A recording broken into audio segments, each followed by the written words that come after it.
शिष्या शिव गुरु से एगो भाई मांगतारी रो के कहतारी कैसे कैसे मांगतारी हो कि अरे देवे के तो देहल ये शिव गुरु सात गो बहिनिया अरे सात गो बहिनिया हो कि दिहल ना भैया हमारन हो जय हो दया कर शिव गुरु। एगो भाई मांगतारी कहतारी कैसे कि अरे देवे के तो देहल ये शिव गुरु सात गो बहिनिया अरे सात गो बहिनिया हो दिहल ना भैया हमारन हो राम हो दिहल ना भैया हमारन हो राम गुरु हो दिहल ना भैया हमारन हो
कृपा भइल पूनम दीदी तो भाई घर में आ गईले। अरे दुखवा से जान घबराई हो दुखवा सबके घरवा बाटे दुखवा से जान घबराई हो दुखवा सबके घरवा बाटे अरे दुखवा से जान घबराई हो दुखवा सबके घरवा बाटे दुखवा से जान घबराई हो दुखवा सबके घरवा बाटे सबके घरवा बाटे दुखवा सबके घरवा बाटे सबके घरवा बाटे दुखवा सबके घरवा बाटे अरे सबके घरवा बाटे दुखवा सबके घरवा बाटे सबके घरवा बाटे दुखवा सबके घरवा बाटे अरे दुखवा से जान घबराई हो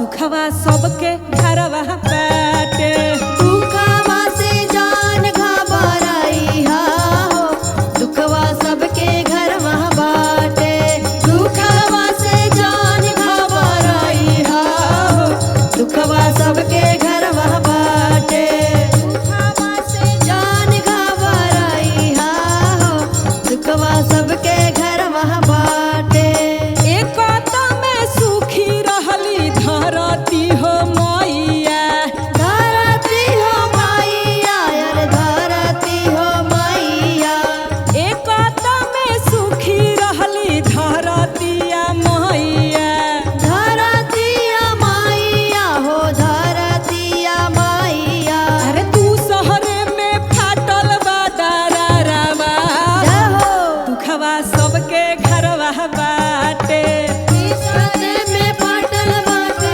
यारवा हो दुखवा सबके घरवा बाटे अरे दुखवा से जान घबराई हो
बिल्कुल।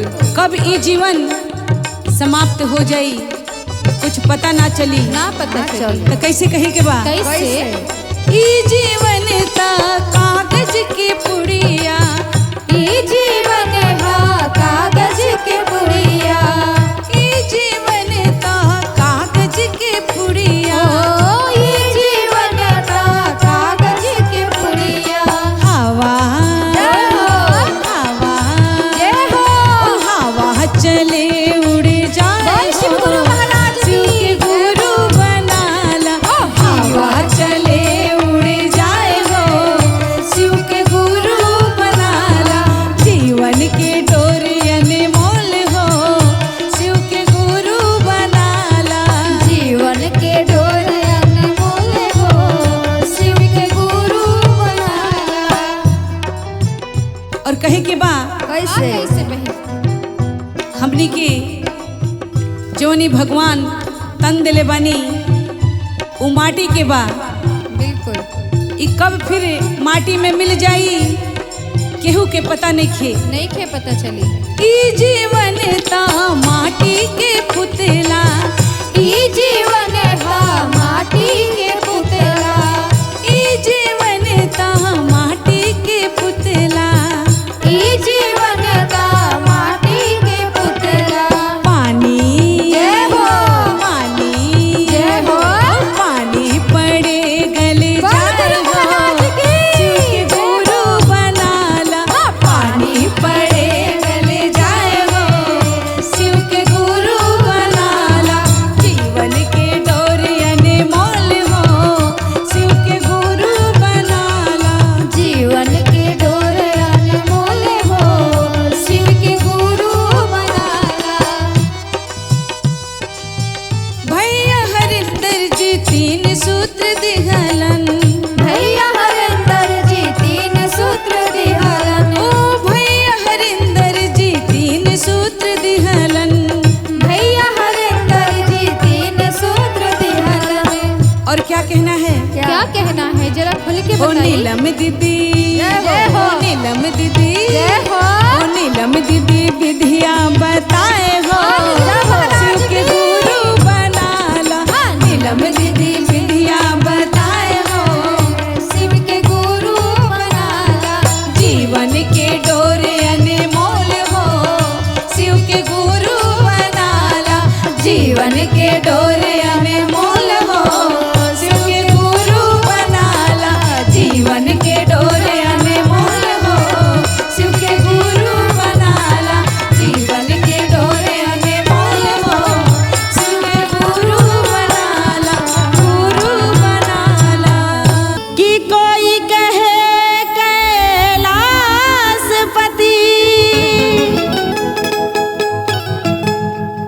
कोई कहे भूतनाथ। अरे मैं तो कहूँ सबकी सुनो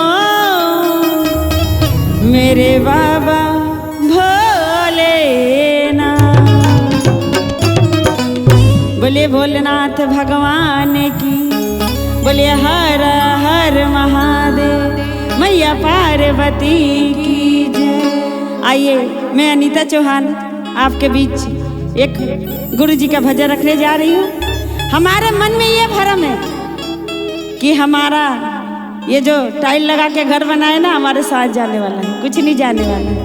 ये हमारा बेटा है, ये बेटी है, दुनिया में कुछ भी नहीं है, ये दर्द सच्चा है।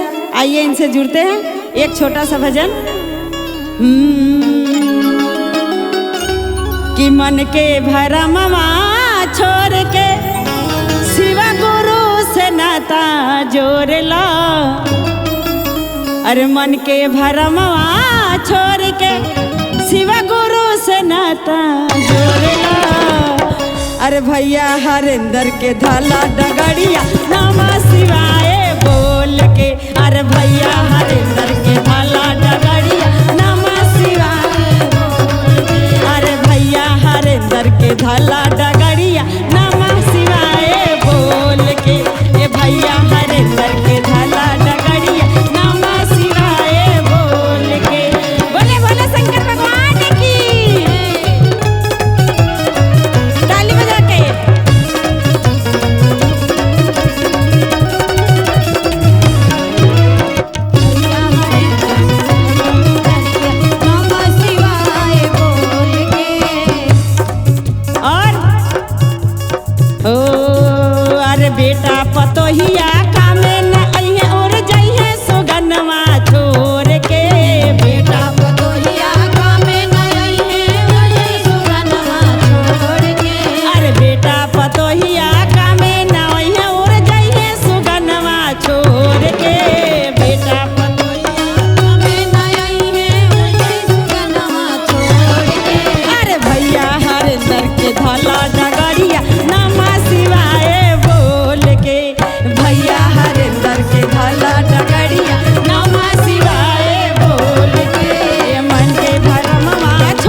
के धला डगरिया नमः शिवाय बोल के।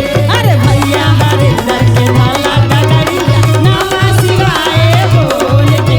अरे भैया हरिंदर के धला डगरिया नमः शिवाय बोल के। हमर रूठ गइल गुरु मनाई कैसे, हमर रूठ गइल गुरु से हमर रूठ गइले गुरु मनाई कैसे, मनाऊं कैसे, हम मनाऊं कैसे, मनाऊ कैसे, मनाऊ कैसे, हमर रूठ गइल गुरु मनाऊं कैसे, हमर रूठ गइल गुरु मनाऊ कैसे, रूठ गए गुरु मनाऊ कैसे। अलग बलग कहीं डेरा नहीं है, तेरा नहीं है, तेरा नहीं है अलग बलग कहीं डेरा नहीं है, तेरा नहीं है, ही तेरा नहीं अरे देवघर नागरिया मैं जाऊं कैसे, अरे देवघर नागरिया मैं जाऊं कैसे, हमर रूठ गई गुरु मनाऊं कैसे, हमर रूठ गई गुरु मनाऊ कैसे, मेरा रूठ गए गुरु मनाऊ कैसे, मनाऊं कैसे, हम मनाऊं कैसे, मनाऊ कैसे, मनाऊ कैसे, हमर रूठ गए गुरु मनाऊं कैसे, मेरा रूठ गए गुरु मनाऊ कैसे। और क्या कहना है, क्या कहना है? अपने गुरु लिए भांगो पिसाई, भांगा पिसाई हो भांगा पिसाई, अपने गुरु लिए भंगिया पिसाई, भंगिया पिसाई हो भंगिया पिसाई, अरे पिए ना गुरु पिलाऊं कैसे, पिए ना गुरु पिलाऊं कैसे, हमर रूठ गइल गुरु मनाऊं कैसे, हमर रूठ गए गुरु मनाऊ कैसे, मेरे रूठ गए भोला मनाऊ कैसे। और क्या कह रहे थे, क्या? अपने गुरु लिए आसन लगाए, आसन लगाए हो आसन लगाए, अपने गुरु लिए आसन लगाए, आसन लगाए हो आसन लगाए, मेरे बैठे ना गुरु बैठाऊं कैसे, मेरे बैठे ना गुरु बैठाऊं कैसे, मेरा रूठ गई गुरु मनाऊं कैसे, मेरा रूठ गए गुरु मनाऊं कैसे, मेरा रूठ गए गुरु मनाऊं कैसे, मेरा रूठ गए गुरु मनाऊं कैसे। कि बाबा हो कौन गलती भइले हमरा ओर से, आइया चरा भिजेलो रे से ना।